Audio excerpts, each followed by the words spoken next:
प्रश्नावली 3.7 प्रश्न पहला। दो मित्रों अनी और बीजू की आयु में 3 वर्ष का अंतर है।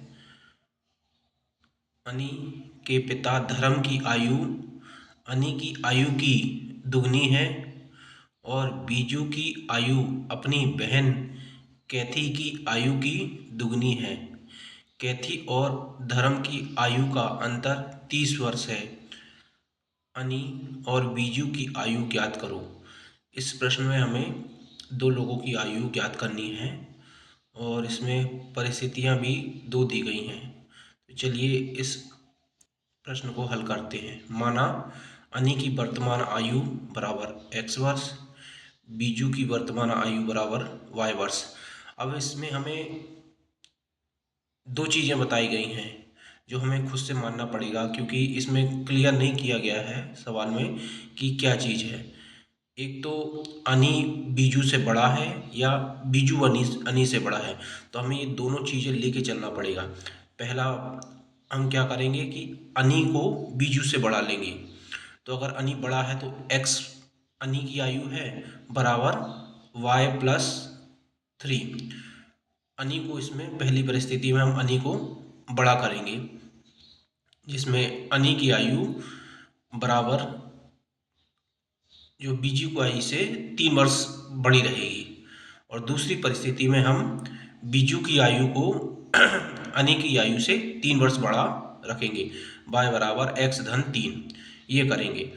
तो उसके बाद क्या है, धर्म की आयु बराबर 2 गुणित अनी की आयु। प्रश्न में ही दिया गया है कि जो उसके पिता है, अनी के पिता धर्म की आयु है वो अनी की आयु की दोगुनी है। तो धर्म की आयु और अनी की आयु को बराबर करने के लिए हमें क्या करना पड़ेगा, 2 का गुणा अनी की आयु में करना पड़ेगा। और अनी की आयु हमने x मानी है, तो ये धर्म की आयु बराबर हो जाएगी 2x। इसी प्रकार कैथी की आयु अपनी बीजू की आयु अपनी बहन कैथी की आयु की दोगुनी है। मतलब कैथी की आयु जो है वो बीजू की आयु की आधी होगी, क्योंकि बीजू की आयु कैथी की आयु की दोगुनी है। तो ये कैथी की आयु बराबर बीजू की आयु बटे 2 ये हम कर देंगे। तो बीजू की आयु है y बटे 2। तो इस प्रकार हमें धर्म की आयु 2x मिल गई और कैथी की आयु y बटे 2 मिल गई। अब प्रश्न में क्या दिया गया है कि कैथी की आयु और धर्म की आयु का अंतर 30 वर्ष है। तो 2x ऋण y बटे 2 बराबर 30, ये हमारा तीसरा समीकरण मिल गया। अब इसमें हमने 2x में से ही ये y बटे 2 क्यों माइनस किया, क्योंकि ये धर्म की आयु है, मतलब पिता की आयु, तो पिता की आयु तो बड़ी ही होगी और कैथी बहन है तो बहन की आयु छोटी होगी। तो इन दोनों में तो हमें पता चल गया कि 2x ऋण y बटे 2 बराबर 30 होगा, लेकिन इसमें हमें पता नहीं चल पा रहा है, इसलिए हमने दोनों परिस्थितियां लेंगे। तो पहली परिस्थिति लेंगे जब अनी बीजू से बड़ा है। अनी बीजू से बड़ा मतलब x बराबर y+3 है। तो समीकरण 1 से समीकरण 3 में x का मान रखने पर समीकरण 1 क्या है हमारा, x बराबर y+3 मतलब अनी बीजू से 3 वर्ष बड़ा है। तो ये मान हम इस समीकरण 3 में रख देंगे। तो x का मान हम समीकरण 3 में रखेंगे जब, तो 2 कोष्टक में y+3 माइनस y बटे 2 बराबर 30। 2 का गुणा अंदर करेंगे तो 2y धन 2 तिया 6 ऋण y बटे 2 बराबर 30। अब पक्षांतर कर देंगे। ये 6 का अब पक्षांतर जब इस साइड होगा तो यहाँ 6 धनात्मक है, यहाँ आएगा तो ऋणात्मक हो जाएगा। तो ये हो जाएगा 2y ऋण y बटे 2 बराबर 30 ऋण 6। अब क्या करेंगे, इन दोनों का लघुत्तम ले लेंगे। 2 बटे y के नीचे कुछ नहीं तो बटे 1 मानेंगे और y के बटे 2 है तो 2 और 1 का लघुत्तम 2 होगा। अब लघुत्तम आ गया 2 में हर से भाग देंगे, हर इसमें 1 है तो 1 से भाग देंगे तो 2 आएगा। 2 का गुणा अंश में करेंगे, 2 गुणित 2y, 2 गुणित 2y हो जाएगा 4y। ठीक इस प्रकार यहाँ पर हर से लघुत्तम में भाग देंगे तो 2 से 2 में भाग देंगे 1 आएगा। 1 का गुणा अंश में करेंगे, 1 का गुणा y में करेंगे तो y ही आएगा। तो ये हो जाएगा 4y ऋण वाई बटे 2 बराबर 24। 4y में से 1y जाएगा तो 3y बचेगा। 3y बटे 2 बराबर 24। अब 2 का पक्षांतर इस साइड करेंगे तो यहाँ पर 2 भाग में है, इस साइड आएगा तो गुणे में हो जाएगा।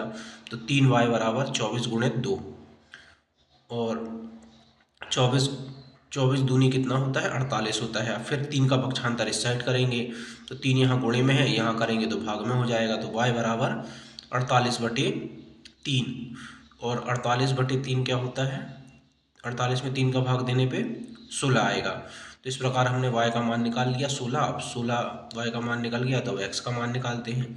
उसके लिए क्या करेंगे, समीकरण 1 में, क्योंकि हमने परिस्थिति 1 ली है तो समीकरण 1 में मान रखेंगे। समीकरण 1 में y का मान रखने पर समीकरण 1 हमारा क्या है, x बराबर y धन 3। इसमें y का मान हमारा निकल गया है, x बराबर 16, y का मान निकल गया है तो 16 धन 3। तो इस प्रकार x का मान हमारा आ जाएगा 19। पहली परिस्थिति में y का मान 16 और x का मान 19 आ जाएगा, मतलब अनि की आयु 19 और बीजू की आयु 16 आ जाएगी। अब दूसरी परिस्थिति लेते हैं। यदि बीजू अनि से बड़ा है, मतलब समीकरण 2, y बराबर x धन 3, तो समीकरण 2 से y का मान समीकरण 3 में रखने पर, ये समीकरण 3 है, उसमें समीकरण 3 हमारा ये था 2x ऋण y बटे 2 बराबर 30। इसमें अब हम y का मान रखेंगे तो 2x ऋण y का मान क्या है, उसमें x धन 3 बटे 2 बराबर 30। तो 2x और यहाँ ऋण का गुणा कर देंगे तो ऋण x और ऋण 3 बटे 2 बराबर 30। अब पूरे का लघुत्तम ले लेंगे, यहाँ कुछ नहीं है बटे में तो 1 है, 2 और 1 का लघुत्तम 2 ही आएगा। अब ये लघुत्तम में हर से भाग देंगे तो 1 है हर, तो 1 से भाग देंगे तो 2 ही आएगा। 2 का गुणा अंश में करेंगे तो 2 गुणित 2x, ऋण यहाँ उतारा, उसके बाद 2 का लघुत्तम में भाग देंगे तो 1 आएगा, 1 का गुणा ये अंश में किया तो वही आ जाएगा। तो ऋण x ऋण 3 बराबर 30 हो जाएगा ये।